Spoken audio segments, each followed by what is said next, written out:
Alright guys, love is in the air, love is in the air. Dimitri Valentir, man, he's like the best character so far to come out of this series. So this series so far, what we got to see was Dimitri Valentir is kind of like this old vampire, and she used to date Ebera or Bora, the previous progenitor, I guess, or at least he had feelings for her.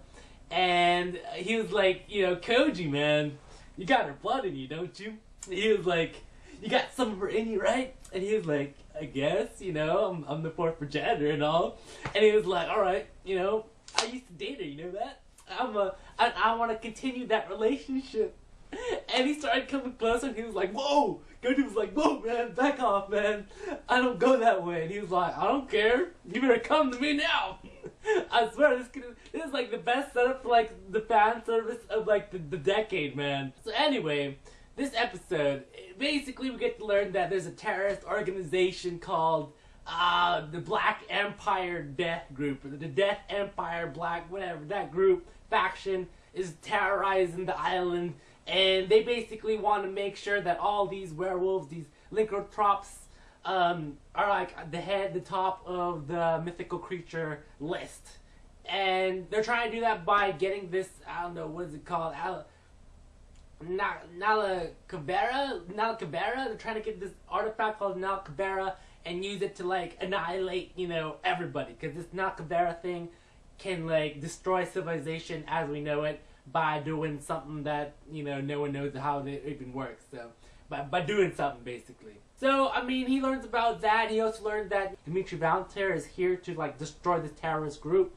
He kind of concerned that, maybe, if Dimitri goes kind of, like, ape shit, like, he'll actually kill lots of innocent people. And that's, of course, a no-no for all main characters of all anime whatsoever. So, he goes on a quest, with Yukina, to find out more about the terrorist organization and take it down.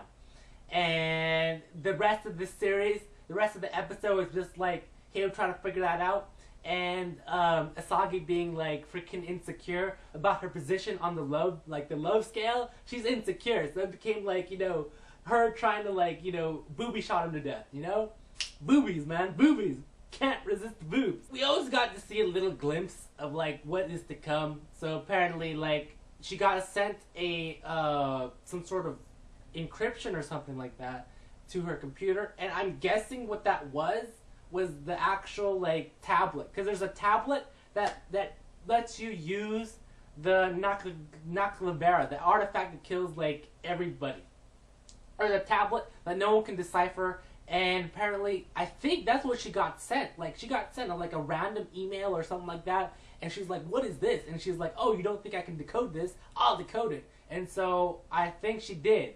So apparently she's like the genius of the world, is a high school chick who shows boobs every now and then. So, that's what I'm guessing what that was about. And we also get a little bit near the end where I think that the terrorist organization now knows that maybe she's a good decoder, and they're going to try to capture her now.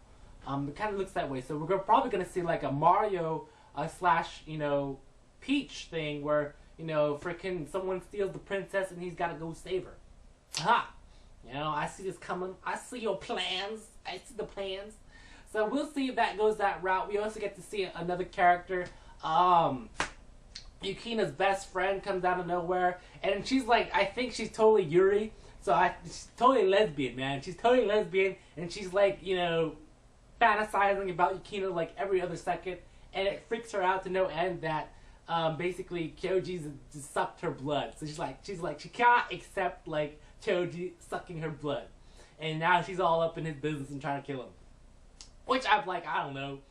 I feel like at this moment it seems kind of weird that Kyoji, every time he gets hit by something, he goes berserk, okay? And like, I'm thinking like, and using my noggin here, I'm like, didn't Rudolph Escha fucking cut off his head? Did he not cut off his head? Like, did he not cut off his head and like none of this crazy ass shit happened? Like, what? Like, I guess he only freaks out when like he gets hit by a girl. You know, like, is this like, you know, series that every time he gets, like, you know, cut up by a girl, he, like, you know, fucking goes, like, ape shit? Like, is this freaking sexist anime here? Like, what the heck, man? You know, we don't chop your head off, but, you know, when it's start day and, you know, this other chick like, fucking chops you up, you know, not even chops your head off, like, just cuts you, you know, you go ape shit. So, I don't know. Maybe that's just, like, this, I don't know, if he gets a small cut, I guess, he goes berserk, but if you actually, like, you know, full on kill him, he doesn't. So, episode 6 of Strike the Blood. Good fan service heavy, guys. So be prepared to, like, wall your eyes from the boobs.